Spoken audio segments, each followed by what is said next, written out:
Greetings, gamers! Welcome to part number 68 of my Let's Play Fire Emblem 4, Genealogy of the Holy War, and in today's episode, it is time for me to end my phase so that Edda can begin doing absolutely nothing, because I have slain all of Roberto and his crew, and basically taken care of everything that I have to take care of over here. Only thing I have left to deal with is going to Edda and seizing the castle. I should be able to do this very easily, in fact. Alright, so 1, 2, 3, 4, 5, 6, 7, 8, 9, 10. Rescue.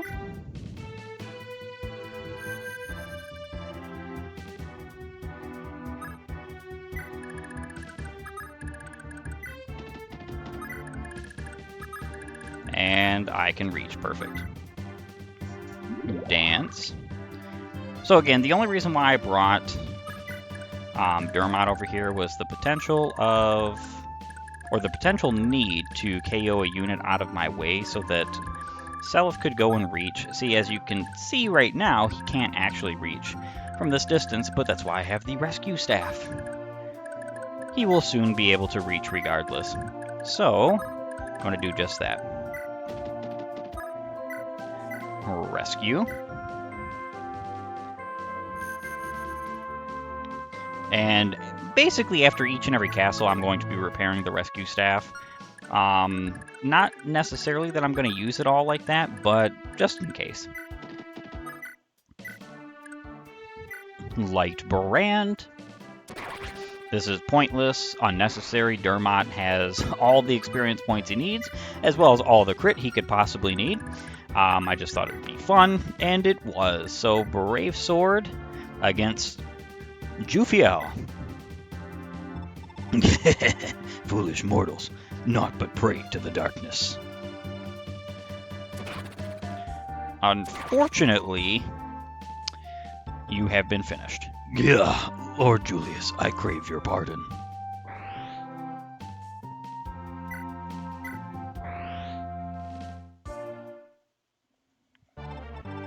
Edda, huh? Father Claude would be so happy to know his homeland is finally free.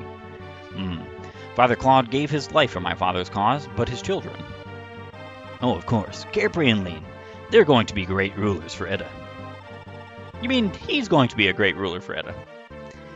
And after all they've been through, I know that'll bring a smile to the people's faces. Edda seized.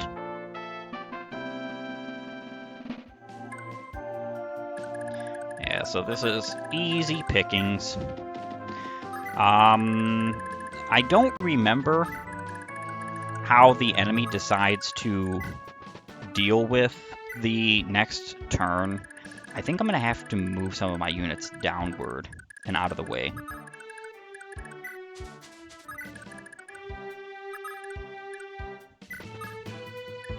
Carefree could still be useful.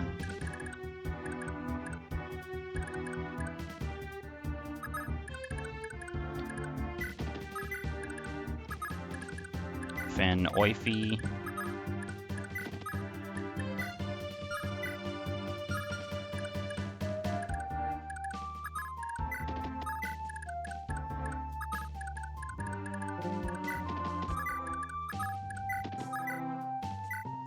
And I can mend you up. It's not really necessary, but I'll do it anyhow.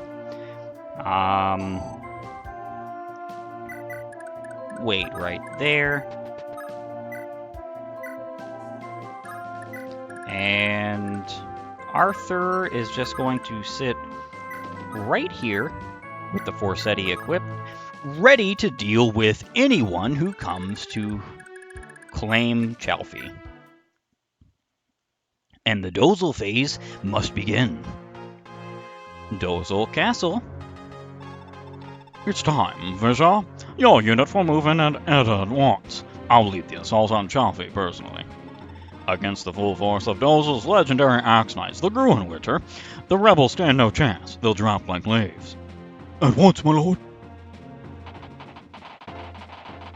All right, the Gruen Ritter rides out. A bunch of unpromoted Axe Knights move to the right, whereas a bunch of promoted Great Knights move to the left. And with the Great Knight happens to be a Master Knight wielding an insanely powerful tool. You should be able to guess already if you know anything about House Dozel and who I fought in the first generation. Alright, so I was afraid that some would get past, and that's exactly what's happened here.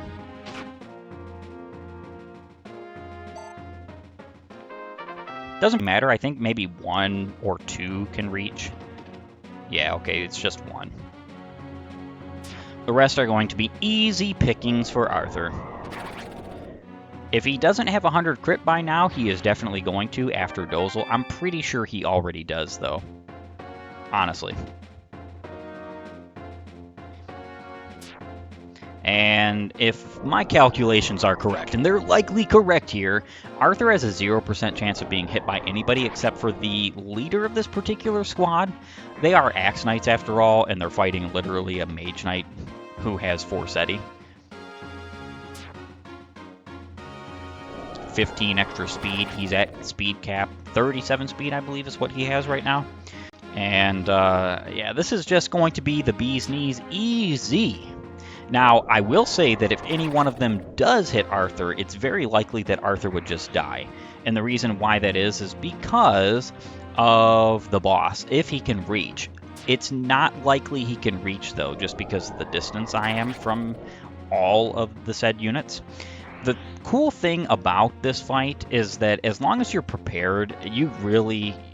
There's nothing here that's frightening. However, if you're not prepared, let's say you moved all of your army out to Edda because you thought it was this daunting, grossly difficult task. When I first played this game and I got to this chapter and I saw that I was surrounded by Jormungandr, Fenrir, Silence, Lopters, and then everybody from Edda was either an insanely powerful magic unit or a silence wielder or an insanely powerful strong unit offensively. I was just kind of mortified. How am I going to beat this? So I sent my entire squadron to Edda, and then come to find out that's pretty much the opposite of what you want to do. Blacksmith.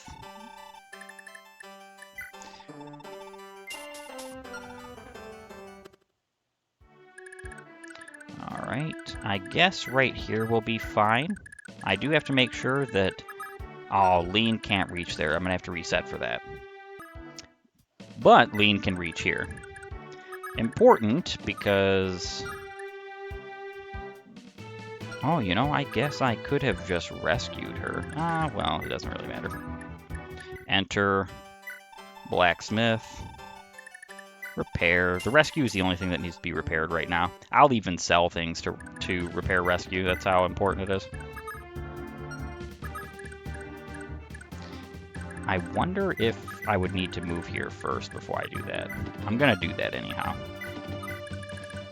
This little strike team is going to pose a significant threat to the Axe Knights above.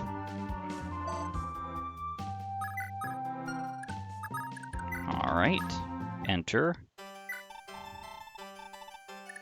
You fight enough units in this chapter that it is pretty important to have to do this, especially with your frontline units every single time you pass through a castle. Honestly, it's just a very good idea. Because later on in this chapter, you're nowhere near a castle and nowhere near being able to use one at times. And because of this, it's just a good idea to be prepared.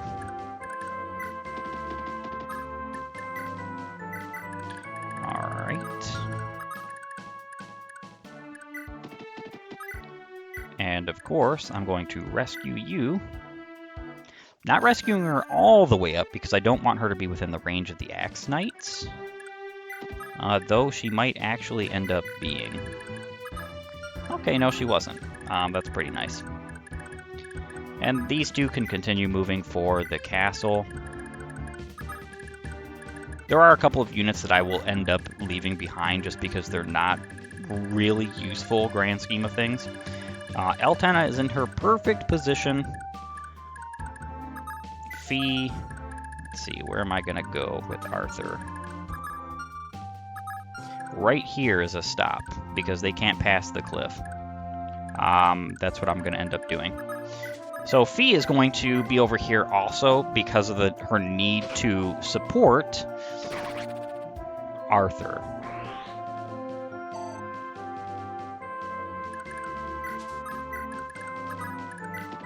And right here, they do have 5 hit.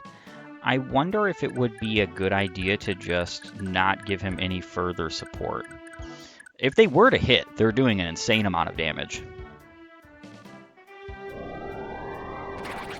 And the Dozel Castle, when that is absconded from the enemies, I'm going to have to repair the Forseti.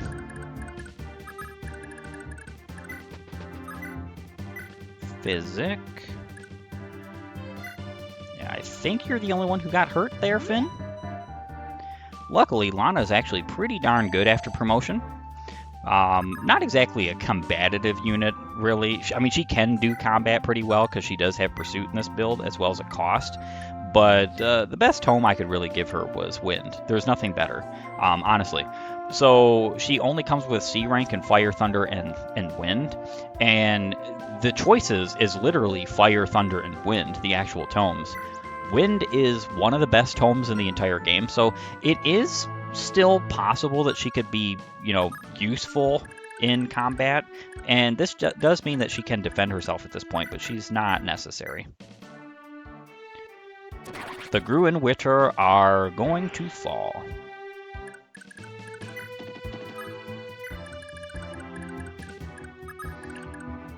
So I'm going to put Nana in the range. What this is going to mean is that if they decide not to attack Arthur, I'm going to have to move her out of the range.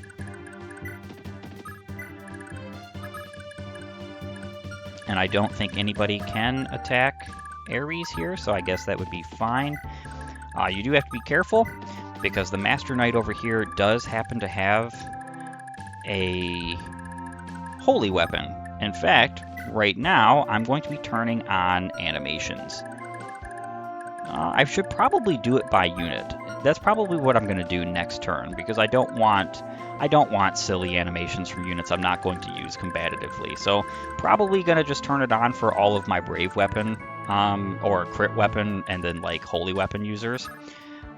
Brian, he is a Master Knight.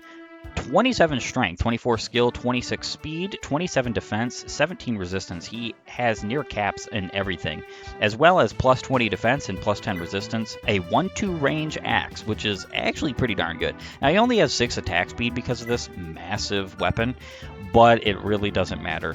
He does have pursuit, though, and a cost, so there is potential that he could double you, even if, or technically double you, even if he doesn't really, just because of a cost proccing. He does have the renewal band, and he will be healed if he's left alive, so I'm really hoping that he is not going to be left alive. But that will all show in due time. And that's pretty much everybody. So with the end of my turn, it is time to finally start seeing some good old animations. I'm probably leaving them on for the rest of this chapter, even though it's going to make the rest of this game take a bit longer, and I would say quite a bit longer. It doesn't really matter because, again, most people love the animations of Jugdral. I love the animations of Jugdral. I completely understand it. So, in my humble opinion, having them on for the first chapter of the game and a couple of instances in between that and basically for the whole of the last chapter of the game is a pretty good idea. I don't put them on for, like, the Edda part because there's nobody of significance in any of that fight. No holy weapon, none of that sort. So, I think this is the good time to do so. It's unfortunate, too, that basically the red herring group of units go to the right to re-seize Edda because they're not going to do anything to you. 0 hit. So does that mean that they're going to hit him or try to hit him regardless? Or, oh yeah, they're not taking charm. they only take terrain bonus into account. So because he's on a road and they don't take in charm or supports into effect, they actually think they all have hit on him. When in reality they don't have any hit on him. Otherwise they wouldn't attack him. So the AI of this game is such that they will not suicide on your units if they cannot do anything at all. Like they can't hit. The fact of the matter is that I'm pretty sure Brian has several authority stars. I didn't check. I think he has between 3 and 4, something of that nature. So they don't even have like the most rudimentary AI, which would be no stars, because that is possible. It is very possible to have an affiliation that is involved with 0 stars. That AI is the dumbest in the game. And then they just go up from there. I hazard to think, I really think that this is how it goes, is that the AI of this particular game was actually stolen from the AI of Super Famicom Wars, or vice versa, because I don't remember exactly which one it came out first. And the reason why I say this is because a lot of the quirks about the intelligent or the unintelligent AI is there. Why did you block my way, you buffoons? Alright, so now I need to get all of my units over here, ready to fight. I will be able to do a pretty decent dance here. Ah, Leaf. One of my absolute favorite units. Doesn't really get crits all too often because right now he only has, I believe, a 27% chance to crit, which is still a lot, you know. It's one of the reasons why it's okay to justify never giving him a crit weapon, because he will, you know, have a reasonable amount of chance to crit regardless, but he didn't. So, sadness engulfs us all. And of course, Seliph is doing all of his business. Just annihilating the foes.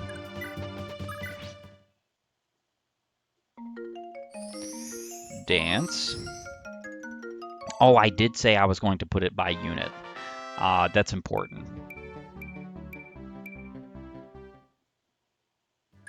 That was a cute little level up. Not necessary at all. Options, animations off. Okay.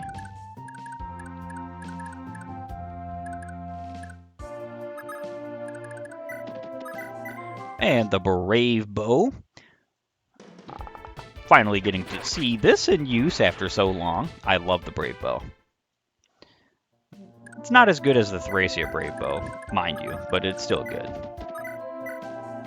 Brave weapons are just busted in this game. I actually think Brave weapons are far and away the best weapons in this game, and I really don't think that Holy weapons really compare. There are times where they are better, especially if you have Brave weapons that don't have crit, but once Brave weapons have crit, they are bar none the best. And you could say, well, what about a Holy weapon with crit? There's really only one viable Holy weapon in this game that can get crit.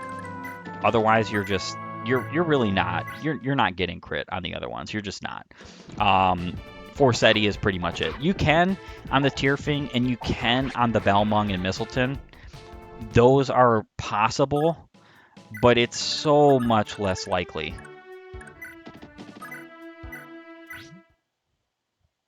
Just because you have so much less time with them. Dozel. Oh, these guys have hand axes.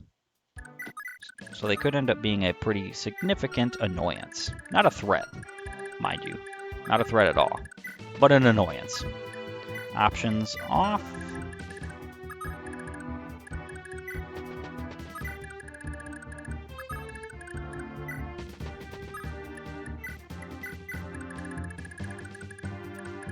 Eltena can keep her animations on because she might end up seeing combat. I actually don't think Carepray is going to be useful here. I don't know if Arthur KOs here. It's very possible because he only has 27 resistance, but let's see. Ooh, very nice. Sibling, or no, that was a lover crit. Of course that was a lover crit. Perfect. The Gruen Ritter is one step defeated. Or one step closer to being defeated. Uh-huh.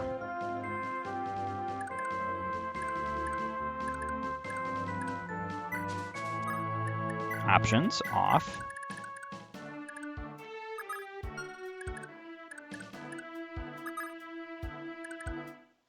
Oh,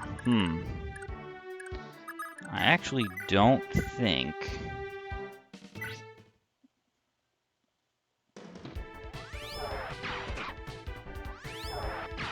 Okay, so Lana was able to KO. That's very nice. Had she not been able to, that would have been not so great. Ares with the Mistleton.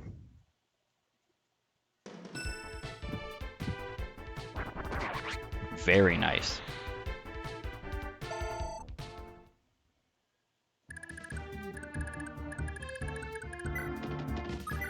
All right, Ares, you can move on up.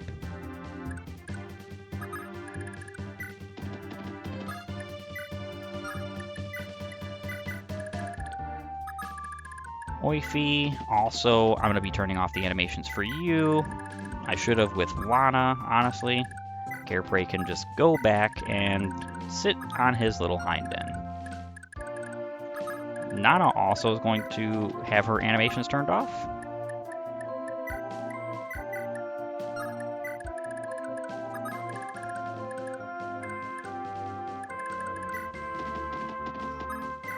Johan will rate right there. And Forseti. So I actually have a chance of being hit here.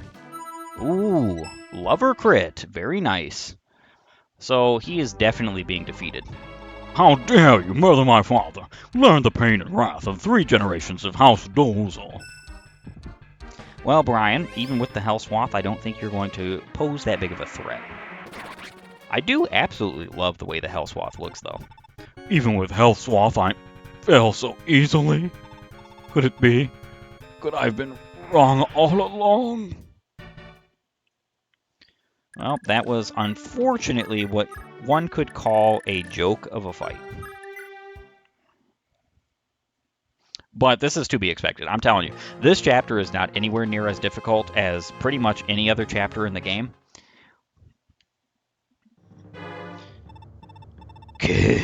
Foolish mortals, not but prey to the darkness. Yeah, he has Fenrir. So the fact of the matter is that by this point in the game, your units, if you have trained good inherited Holy Blood units, are going to be so insanely busted just because of like the abilities and utility that they have. And some would say that that's a problem. I kind of don't agree, if I'm being honest. Rescue. The reason why I don't agree is simply due to the fact that if you're playing this game substitute-wise, or substitute run-wise, it's not gonna be an easy time. In fact, I think it's gonna be quite a daunting task. Maybe here? Or here, I guess? I don't know. Lester can't reach. I mean, really, most of my units can't reach here, so I think I'm going to have to move back. Alright, so this is a little bit better positioning because I want all of my units to be danced for. Not just a couple. It is necessary to get everybody over there as fast as possible if I want any of them to be useful for this next few parts.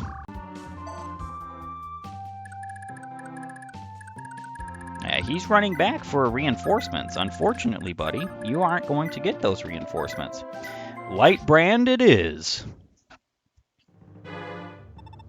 Damn you all. Your heads are mine to cleave right off.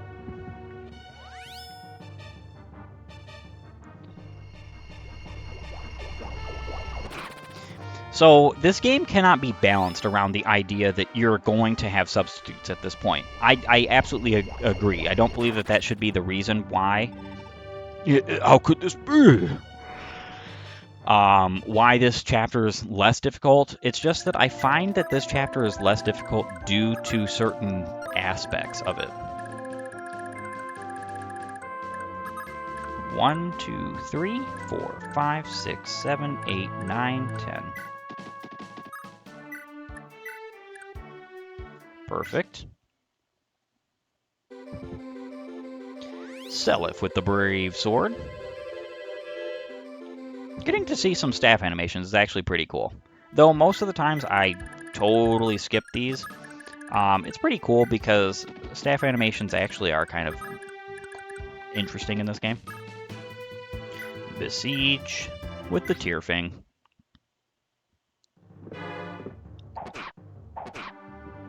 Very surprising. No crit there, huh, Seliph? He missed, which is interesting.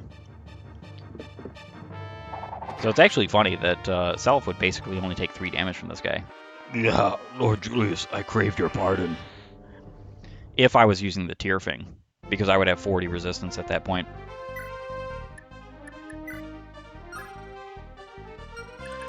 Do I want to seize right yet?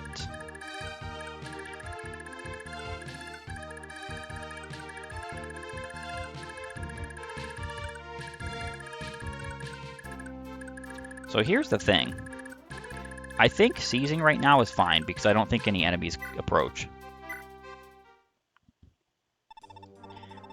What a bloody disgrace! How could a pack of idiots like Count Dozel be of Crusader heritage?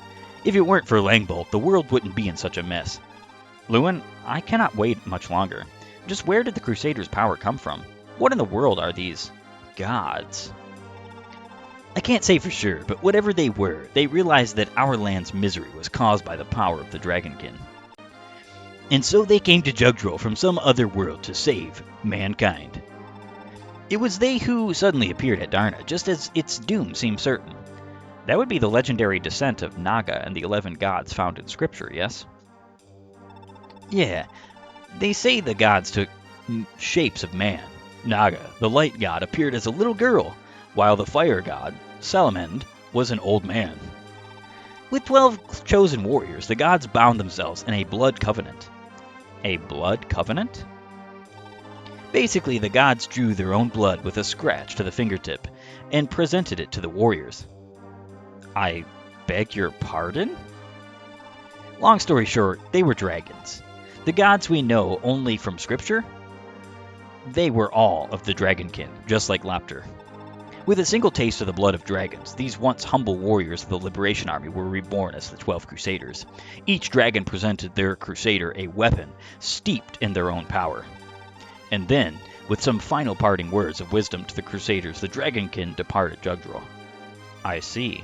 So our power is, in truth, that of dragons.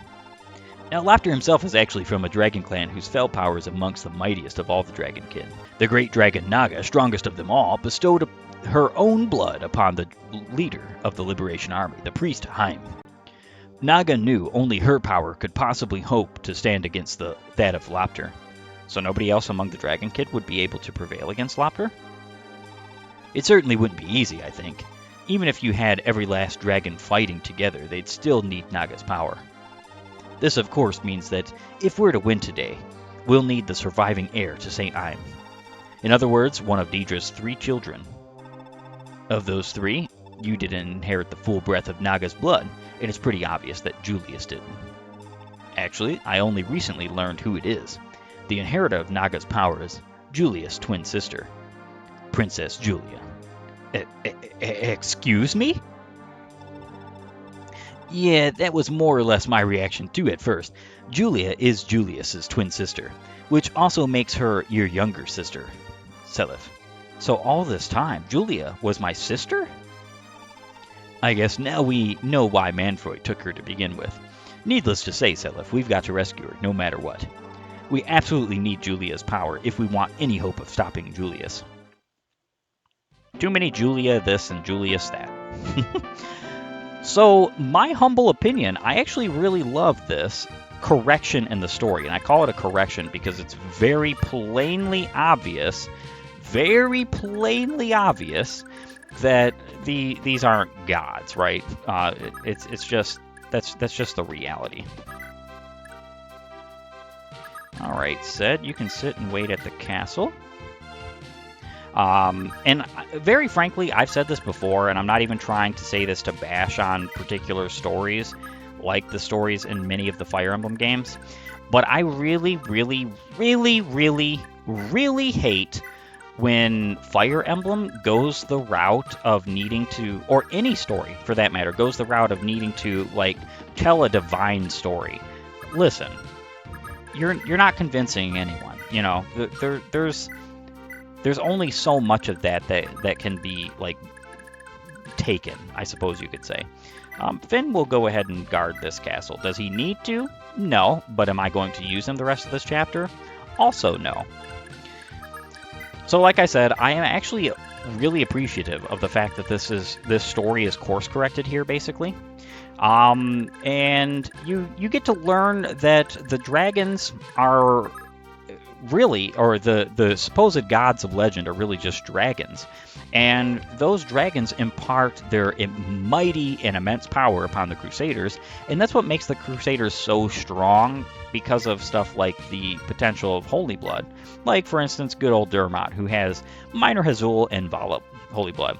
It's apparently the case that in the story, eventually down the line, if you have minor and only minor Holy Blood, you will lose, like, your family will lose those remnants. It'll just disappear in the bloodline. Only major Holy Blood is guaranteed throughout the generations.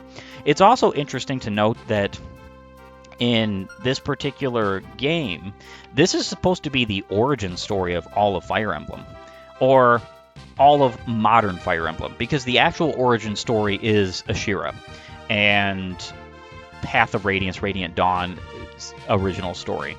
Like, for instance, before the dragons ever went insane, like Lopter or Duma or Milla or any of the other dragons like Medius, before any of them went insane, they were just basically Legus.